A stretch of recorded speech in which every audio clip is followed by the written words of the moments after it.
বিশ্বের হাজারো রোগের মধ্যে এক পরিচিত নাম থাইরয়েড। ছেলে মেয়ে থেকে শুরু করে যে কোনো বয়সের মানুষেরই হতে পারে এই রোগ।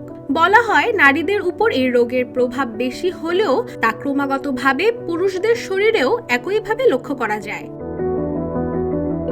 আবার অনেকেই ধারণা করে যে এই রোগ কেবল প্রাপ্তবয়স্কদেরই হয়ে থাকে, যা সম্পূর্ণ একটি ভুল ধারণা। শিশু জন্মের পর থেকেই দেখা দিতে পারে এই থাইরয়েডের সমস্যা।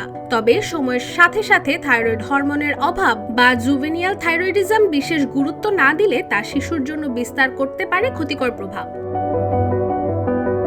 অনেক সময় দেখা যায় শিশুর বাড় বৃদ্ধি যেন আটকে আছে এক জায়গায়, ফুলে রয়েছে নাভির অংশ, মানসিক বিকাশও পাচ্ছে বাধা, মজবুত হচ্ছে না পেশির গঠন কিংবা দেখা যাচ্ছে গলগণ্ড।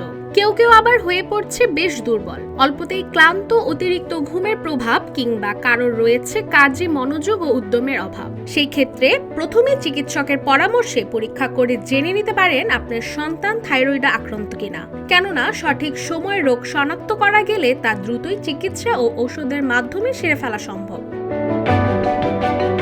অন্যদিকে শরীরে দীর্ঘমেয়াদী হরমোনের অভাবের লক্ষণ থাকলে একেবারে ওষুধের পুরো মাত্রা না দিয়ে ধীরে ধীরে বাড়াতে পারেন পরিমাণ। সেক্ষেত্রে জটিলতাও হ্রাস পেতে পারে কিছু অংশে।